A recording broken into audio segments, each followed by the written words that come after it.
welcome to Bible Floss. Derek here. Is tithing biblical? If you put those words into a Google search, you'll find out quickly just how controversial the subject is. In fact, I even came across a website called The Tithing Debate. Now, the word tithe is used several times in the Bible with detailed instructions on how it should be practiced. So, descriptively speaking, yes. But I think a more interesting question is, are modern Christians tithing biblically?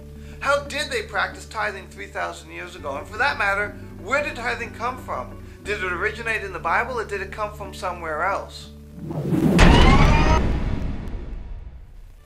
Well, as it turns out, some of the earliest references to tithing that we have does not come from within the Bible, but from outside the Bible, specifically speaking from the land of Mesopotamia. For example, they found a manuscript that says the sun god, Shamash, demands the tithe.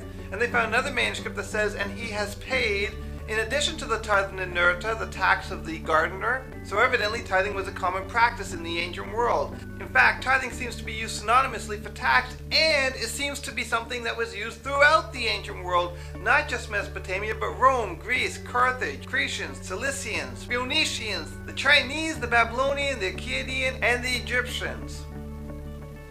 So I don't find it a coincidence that the earliest reference to tithing that we have in the Bible dates back to Abraham, who, by the way, happens to come from Mesopotamia and is probably familiar with the custom. According to the story found in Genesis chapter 14, Abraham's nephew Lot is taken captive in war, so Abraham calls to arms his troops and goes and rescues Lot. And upon being victorious, a strange and mysterious man named Melchizedek shows up, who is both king and prince of Salem, aka Jerusalem, and he blesses Abraham, saying, "Blessed be Abraham by God Most High," and Abraham turns around and gives him 1/10 of the spoils of the war. Thus we have the first mention of tithing in the Bible, and sometimes Abraham is pointed to as the exemplar of Christian tithing. But if that's the position you're going to take, then there's a few things you should consider. Number one, Abraham simply gives. He's not instructed to tithe, and there's no commands for him to do so. He just gives. Number two, he gives out of the spoils of his war and not out of his own hard work, built up wealth that he's been accumulating all those years. And number three, it appears that he only ever tithes once in his entire life. And so then if we take the story of Abraham and apply it to the Christian life, then we got to conclude that one, you don't actually have to give, you can choose to give if you want to. Number two, you'd only have to give if you happen to run into a lot of money, like say you won the lottery. And number three, even then, you only have to do it once in your entire life. So Abraham gives birth to Isaac, who in turn gives birth to Jacob, who in turn gives birth to 12 sons who become the 12 tribes of Israel, and one daughter who's not mentioned very often except in scandalous situations. The 12 sons then wind up in Egypt, where they multiply like rabbits and then become slaves to their Egyptian landlords. Then God sends along this guy named Moses, who delivers them through his mighty hand in some pretty nasty plagues, and this leads to the birth of a brand new nation we now know as Israel. And what does every nation need? Laws. And according to Jewish tradition, Moses wrote the first 5 books of the Bible, which are incidentally called the Torah, which means the law. And the last 3 of which, Leviticus, Numbers, and Deuteronomy, are just filled with them. According to rabbinic tradition, there are over 613 laws, and these laws contain everything from how to dress, to what to eat, to who you can kill and when, to what to do when a woman's on her monthly cycle, and of course laws governing taxes, which brings us to Leviticus chapter 27. In that passage, the Israelites are instructed to tithe 10% from all the produce they create that year, from all the livestock that they have, and apparently God is not a big fan of money, because it says that if you want to keep your livestock and your fruits and your harvest, instead tithe cold hard cash, you have to add 1/5 on top of your tithe, which by the way is technically no longer a tithe, but the Bible still uses the word tithe. 1/5 of a tithe is no longer 10 but 12. So there you have it. Is tithing biblical? Yes, it is. 10% listed right there. But then the Bible begins to explain things a little bit more detailed. And when it does, you begin to find out that it's a little bit more complicated than that. For example, we find out in Numbers chapter 18 that the Israelites are commanded to tithe 10% to the Levites.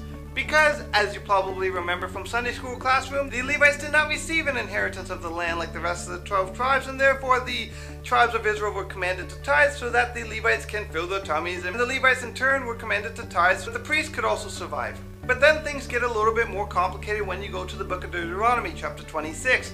In that passage, the Israelites are told about a second and completely different tithe than the first one. This was called the festival tithe. The Israelites had to put aside 1/10 of everything they earned that year so that they could go down to wherever the big religious celebration was of the nation and celebrate and have a grand old time. But they were required to put aside that 1/10. It was a tithe. It was a taxation. It was called the festival tithe. This tithe did include a clause, you will remember back in Leviticus chapter 27, where we find out God's not a big fan of money, and God would prefer wheat and fruits and animals over cold hard cash. But what happens if the place where the national festival is celebrating is way too far for you to bring along all of your baskets of fruits and vegetables and animals and stuff? Well, God made a provision for that. He said, okay, I will let you give cash instead, as long as when you get there you buy fruits and vegetables and animals and stuff. But that is the only provision and the only time that money is allowed to supplement your fruits and vegetables and your harvest and your animals and stuff. So now we have two completely separate tithes, one that went to support the Levites, another that went to support the national celebrations. But we're not done. There is actually a third tithe every 3 years. This is called, creatively enough, the year of the tithe. The Israelites are instructed to save up every 3 years, and then at the end of the third year, go into the middle of the town and to drop everything right there, so that the widows and the orphans and the foreigners, and yes, even the Levites again, can have enough to sustain them for a while. This, in essence, is the Israelite social tax. So now we have three complete and separate tithes, one that goes just to the Levites, one that goes towards the national celebrations, and one that goes towards helping the people who have nothing. So when you put these three tithes together, how much did an Israelite tithe every year? Well, one suggestion is 21.7%. And here's how that math works. Say you are a good Israelite, and so you tithe the 10% of all your fruits and vegetables and cattle to the Levites. That's 10% right off the top. That leaves you with 90% left. You then tithe 10% of what you have remaining, which is 10% of the 90%, which is actually 9% of what you made that year, but 10% of the 90% remaining. So now 90% minus 9% of the overall amount, that leaves you with 81%. Instead of 81% over a 3-year period amounts to 2.7%. And when you put those three together, a 10% plus a 9% plus a 2.7%, you wind up tithing 21.7%. There is a problem with this view, however, since the Bible does not seem to categorize the tithes as one being better than the other. So, who is to say which tithe gets 10%, which tithe gets 9%, and which tithe is to get 8.1%? There is an alternative suggestion, which in my opinion is far more likely, that of the three tithes, the Israelites were expected to tithe 10% of each. So they tithe 10% to the first, 10% to the second, and 10% to the third, which was collected every 3 years, therefore 10 divided by 3 is 3.3, and hence a very good Jew who tithes faithfully tithes 23.3% a year. But we're not done, it gets more complicated. Because imagine you are a Jew who has no financial wisdom, and therefore you do not want to tithe out of your fruits and vegetables and cattle and stuff. You instead want to give cold hard cash, and let's assume that you live close enough to wherever the religious celebration was happening that you did not fall under the clause of being allowed to convert everything you had into cold hard cash, but instead for whatever reason you wanted to do that anyways. You have to add a fifth to all of your tithes, therefore your tithes are no longer 10% but 12%, and assuming you did that for all three, you could tithe as much as 28% every year. And this brings us to the ridiculously popular passage in Malachi where we are often reminded that God says, "Test me, tithe, and see that I do not open the floodgates of heaven and pour blessings upon you." Except that upon a closer reading of the passage, it doesn't just say bring in your tithe, but bring in all your tithes, or bring in the complete tithe.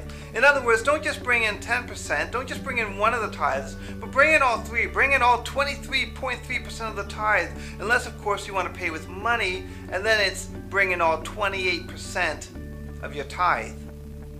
It's fairly well known that tithe is not emphasized in the New Testament or practiced by the early church. In fact, the earliest reference to tithing that we have occurs sometime in the middle of the 3rd century AD by a guy named Cyprian, who is the first person in church history to endorse tithing as a practice. Then again, in the 6th century, at the Council of Tours and the Council of Macon, tithing is brought up, and both times it is flatly rejected. It is not until the 8th century that Pope Adrian I finally declared that tithing is a thing that Christians are supposed to do, and tithing was a taxation system at that time, which then became adopted by the church, which looked back to Leviticus chapter 27 as its authority for tithing in the church, and the rest, as they say, is history.